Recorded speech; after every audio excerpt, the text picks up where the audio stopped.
how you think about the world. So what is the business model, and how at all, if at all, has it evolved since the inception of the organization? edX is a nonprofit. We are the only nonprofit and open source platform for learning in the world. And in fact, today, edX has become the world's largest learning platform. If you count edX with about 25 million learners, and OpenEdX, which is our open source platform, which we've released to the world. Today, this is the largest learning platform with the largest number of learners in the world, more than 50 million total. In terms of a business model, even though we are a nonprofit, we do want to be sustainable. And in order to do that, we have three businesses. One is our B2C business, where learners can come to edX, and believe it or not, with a single mouse click, you can start learning for free. Our courses have an audit track where you can learn for free. But if you want a credential, you want exams and so on, you have to pay a small fee. And so that is a B2C business. Second, we have a B2B business. We have over 500 corporate customers where corporates are looking to upskill and reskill their workforces. And it's more and more difficult for them to send their employees off to a learning, a physical learning center or to a campus to learn. And they much prefer that they learn online in much smaller chunks. And in order to do so, we partner with companies, and we integrate with the company systems, and we provide data to the company to see how their employees are doing. And that's our B2B business. And we have over 500 companies that we work with. And a third business is master's degrees, where we partner with universities and help them launch master's degrees on edX. And together, these three businesses enable us to derive revenue towards sustainability. Many of our products, like we've invented some radical new credentials, like the Micromasters credential, which is much smaller than a master's degree and enables a learner to get a very valuable credential that is being recognized by more and more companies. And both B2C learners and B2B learners are very interested in these new credentials that are modular, much smaller than master's degrees, and much more affordable. I definitely want to dig into the innovation that you're leading and part of around credentialing. And my audience will be very interested in the application of edX to the workplace and the enterprise. But I wonder if you could just start by talking a little bit about the trend of the importance and focus on skills. There's a super high level of interest in skills and reskilling in the world today. Conference Board survey from this year cited talent, attraction, retention, and development as the number one concern for C-suite executives. The World Economic Forum's published a number of papers on a call to help with a concerted reskilling effort for at-risk populations impacted by technology change and economic shifts. You even published your own reskilling survey, and I think you published one this summer, was the latest one. What were your major findings around what's going on in the world of workplace skills? It's interesting how technology is a double-edged sword. Automation and AI are not only allowing us to completely transform the way we live and work and play and so on, but at the same time, it is also going to displace the workers and completely transform, and it's completely transforming the future of work. In our survey, in our skilling survey, we found that 1/3 of the consumers have experienced a lack of proficiency in at least one of the new skill areas within their current job, which is pretty amazing. And the three major areas where people were experiencing a lack of skills, one was analytics and data sciences. You need analytics and data-driven decision-making and so on in virtually every field. And so 39% of people felt less than proficient in data skills, with a particular emphasis on analytics and computer science.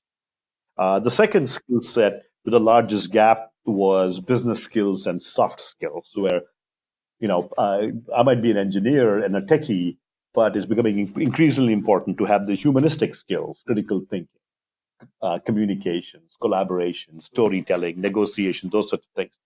37% of consumers reported that they felt themselves lacking in this skill area. So these are just two examples of skill areas where people felt a serious lack. The other interesting part was that 40% of consumers are not comfortable asking their employer to help pay for learning costs, which was amazing.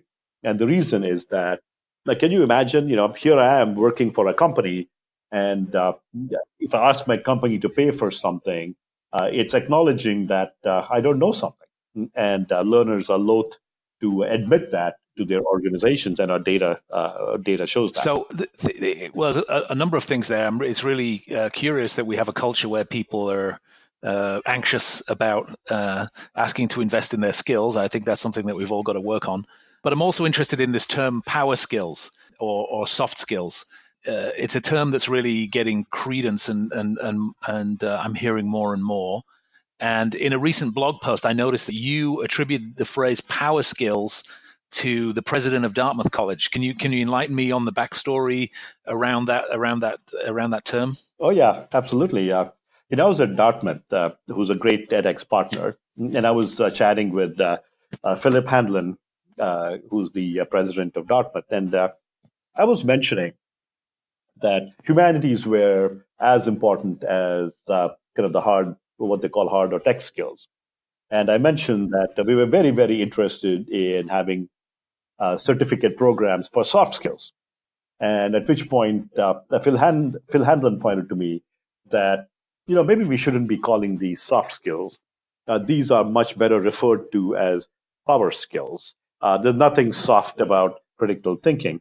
And so following that, I was so struck by it that I wrote a blog post and talked about the power of soft skills. Yeah, and I think, that's an idea that's really taking root.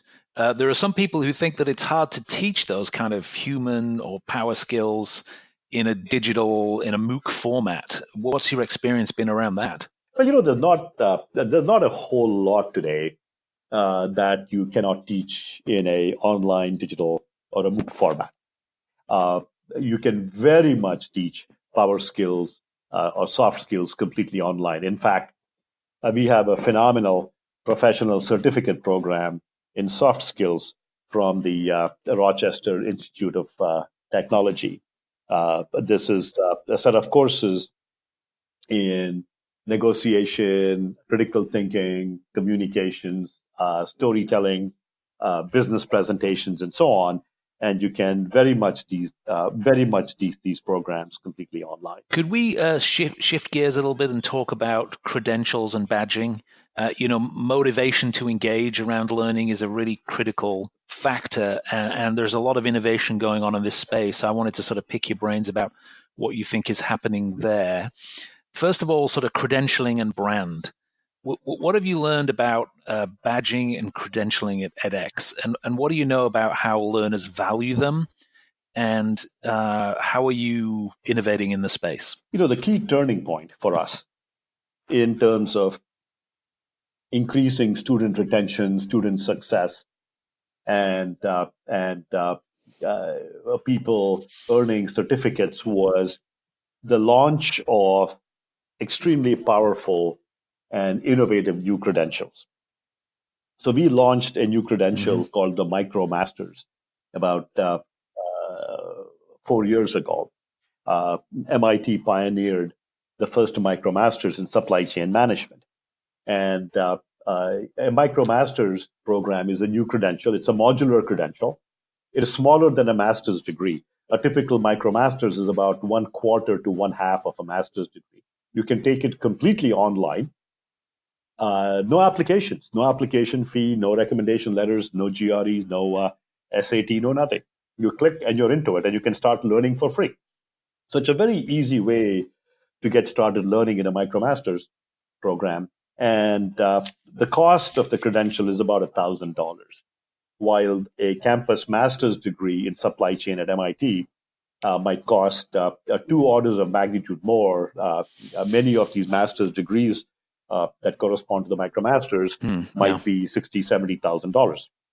And one of the beauties of the Micromasters is that if you complete the Micromasters, you get the Micromasters credential, and 87% of Micromasters certificate earners are telling us that they had a positive career outcome. And from our surveys, which usually happen 3 months after completing the program, and a positive career outcome includes a pay raise. It could be a promotion, and so on. And so people are seeing real value. 87% of them are seeing positive career outcomes. The other value of this new micro credential, this new modular credential, is that it is credit. It has a pathway to credit. So if you complete a MicroMaster at edX and then you apply to the university offering it, most of them will enable you to go on to a master's degree, and the credit will transfer over into the master's degree. So it's a radical new credential, and many learners are getting new jobs and pay raises. I'm reminded of Mia. Mia is in Cambridge, right here in the Boston area, and she took the MicroMasters program from MIT in supply chain management, and she got a new job at Akamai with a substantial pay raise because of this new, because of the credential she got in supply chain management. So these new credentials are revolutionizing the future of work, because new challenges in the future of work need new innovations. And one of our biggest innovations is the introduction of these new radical credentials that are much smaller and quicker and focus on skills that people can earn for a small amount of money completely online. I mean, it's this kind of agility that I think many observers think we're going to need as the workplace continues to change so rapidly. Absolutely. One thing that's really fascinating to me, it doesn't surprise me that individuals correlate career success and with investing time in learning, but I'm really interested in what this is doing to the educational institutions. I think you talked about Uber earlier as a platform, and one of the things that it really disrupted many aspects of the sort of transportation system that were in place for many, many years before it. And so I wonder if the major institutions that work with you are worried about, perhaps diluting their brand or cannibalizing their substantial businesses. How is it playing out with the institutions that sort of that contribute? It's the exact opposite. Remember, we were founded by Harvard and MIT, and as a nonprofit, Harvard and MIT are funding us, towards sustainability. And the reason our partner universities are working with us is, first of all, we're a nonprofit, and the nonprofit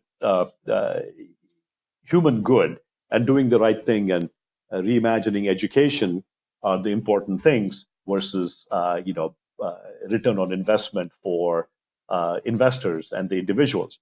And so here, universities love this because we are creating new credentials that they were not able to offer before. We are helping them reach new audiences. Just as an example, we have brought over 4 million learners, unique learners from all over the world, who are taking Harvard University courses on edX. And so, we are bringing millions of learners to come in and take these courses. And so the reach is expanding throughout the whole world. They're able to launch new credentials. Harvard has launched a professional certificate program in data science on edX that is extremely popular. And it goes to the heart of analytical skills that people need, whether it's in healthcare, and other job areas. So universities are reaching new audiences. They're able to offer new credentials, and they're able to directly address the needs of corporations. Corporations complain, hey, there's a skills gap. Your graduates are not satisfying the skills that we need.